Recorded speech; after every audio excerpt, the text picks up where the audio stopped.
Greetings, brothers and sisters in Christ and YouTube visitors.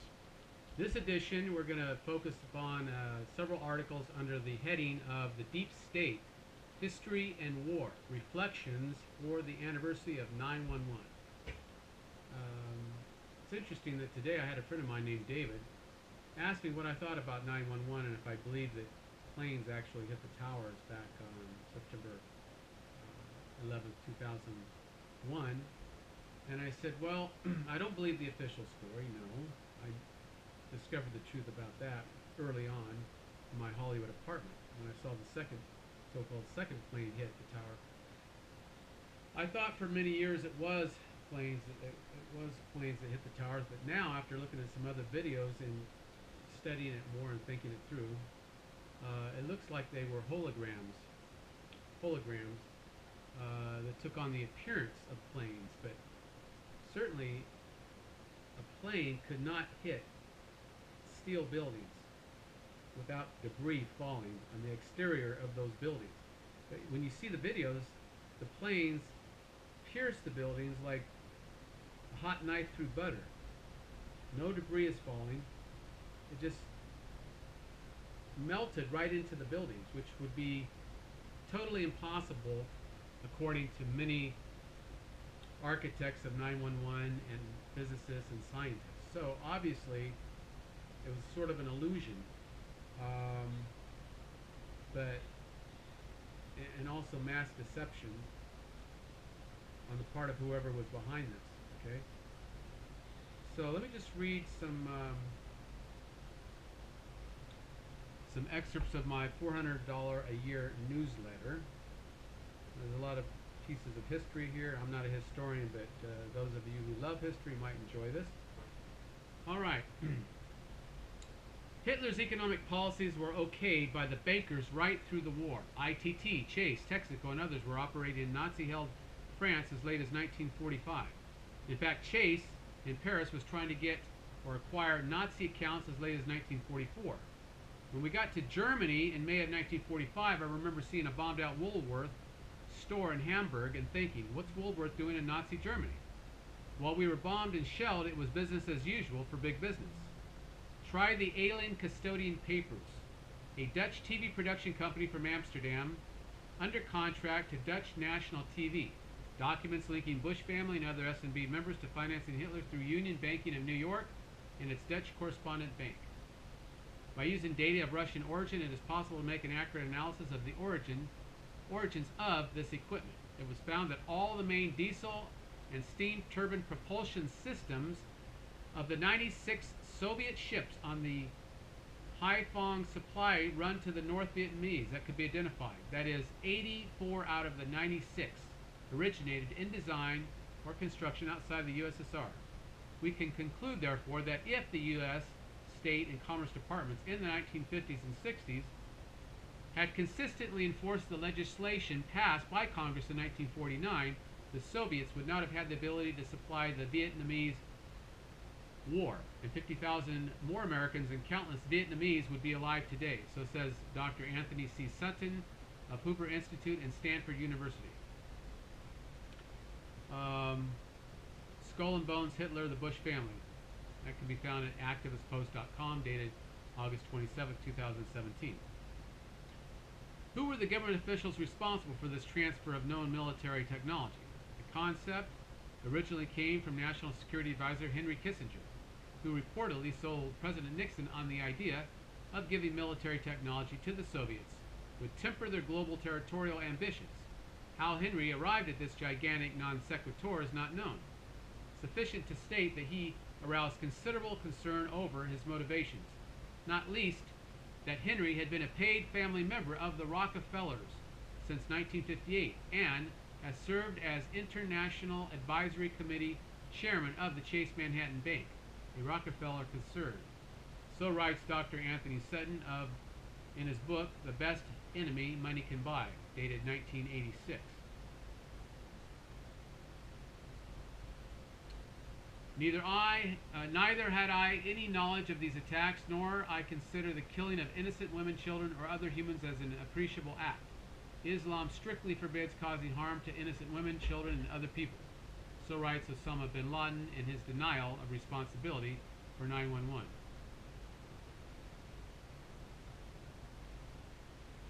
Article by the WashingtonBlog.com. CIA helped to train and support bin Laden. Well, I understand bin Laden was friends of the Bush family and that they helped him get out of New York on 9/11 or shortly thereafter. So bin Laden had nothing to do with 9/11. I'm pretty convinced of that. In fact, our government lied when it fabricated the story that President Obama sent some Navy SEALs in to kill him, when in fact he probably died of kidney disease shortly after 9/11, within probably 2 or 3 years. And when the media showed them dumping the body into the ocean, well, that's not how the Muslims conduct their funerals. And isn't it convenient to have them in a body bag, dump them in the ocean? Nobody even saw it.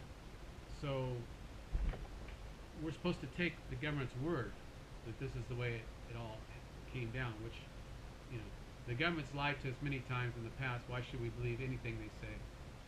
I'm basically echoing the same sentiments as former Governor Jesse Ventura, author of Conspiracy Theory. Here's something interesting. World Trade Center Building 7 that collapsed with nothing hitting it. The SEC replied to my request for my files, saying they were all destroyed in World Trade Center 7. Curious as well, the plane that hit the Pentagon hit the records room where everything was documenting the missing $2.3 trillion that Rumsfeld admitted the day before. While I am not a big proponent of conspiracy stories, I do not put it past the government from knowing something was taking place, allow it to unfold, and then use it to camouflage and clean house. I do know for an absolute fact that the first World Trade Center bombers drew the World Trade Center on the cell walls in MCC, Metropolitan Correctional Center, New York, 1 year before, with planes flying into them. That they took pictures of this much fanfare internally. Was government so inept not to know what they were planning, or did they allow it to happen to further their power, as we see today with the NSA, and to clean up evidence they needed to destroy? These are questions that will never be answered and are up there with the JFK assassination. So writes Martin Armstrong of ArmstrongEconomics.com. Quote, the loony official conspiracy theory has a guy who doesn't believe in killing innocent civilians, yet kills 3,000 innocent civilians. A guy who can't fly a Cessna, yet steers a Boeing 757 on his debut flight like an ace fighter pilot. Devout Muslims who cavort with hookers and strippers, snort cocaine, eat pork, drink alcohol, and gamble. 3 steel-framed high-rises that collapse from office fires for the first time in history. Jews who can see into the future. Suicide hijackers who return from the dead, etc. The OCT is believable only by those with an IQ in the bottom quartile of those who are dumbed down by hate and bigotry. That's found in Exposed Deceivers, dated March 24, 2010. The danger of the neoconservative ideology is that it is in perfect harmony with powerful economic interest. In the United States, the left wing has made itself impotent. It believes all the foundational government lies that have given America a police warfare state incapable of producing alternative leadership. The American left, what little remains, for emotional reasons, believes the government's 9/11 story. The anti-religious left wing believes the threat posed to free thought by Christian Russia. The left wing, convinced that Americans are racist, believes the government's account of the assassination of Martin Luther King. The left wing accepts the government's transparent 9/11 fable because it is emotionally important to the American left that oppressed people strike back. For the American left, it is emotionally satisfying that the Middle East, long oppressed and exploited by the French, British, and Americans, struck back and humiliated the Unipower in the 9/11 attack. This emotional need is so powerful for the left that it blinds the left wing to the improbability of a few Saudi Arabians who could not fly airplanes, and outwitting not merely the FBI, CIA, and NSA, which spies on the entire world, but as well all 16 U.S. intelligence agencies and the intelligence agencies of Washington's NATO, vassal states, and Israel's Mossad, which has infiltrated every terrorist organization, including those created by Washington itself. Somehow, these Saudis were able to also outwit NORAD. Airport security, causing security to fail 4 times in 1 hour on the same day. They were able to prevent, for the first time ever, the U.S. Air Force from intercepting the hijacked airliners. Air traffic control somehow lost the hijacked airliners on radar. 2 airliners crashed, one into Pennsylvania countryside and one into the Pentagon, without leaving any debris. The passport of the leader of the attack, Mohammed Atta, was reported to be found as the only undamaged element in the debris of the World Trade Center towers. The story of the passport was so preposterous that it had to be changed. This implausible account did not raise any eyebrows in the tame Western print and TV media. Of course not, because they're controlled. You have to understand this, folks, that the media today, the mainstream leftist media, is controlled. And that's why they're only allowed to report on certain things. Otherwise, you get fired, like CNN's former Lou Dobbs, who questioned the official story and suggested that something else might be behind the 9/11 terror attacks. Yeah, he lost his job. Somebody shot bullets through his home. Gave him a wake-up call and said, look, don't be talking about alternative theories to the 9/11 story. Just go along with our version of it. Well, first of all, how are we to believe anything the government says when they've lied before, when they covered up the 9/11, or when they covered up the JFK assassination and sealed the records? You see, we needed an independent investigation into 9/11, which is not what we got. So anyway, go to 911.org or 911truth.org. There's a lot of alternative sites that question the 911 official 911 story.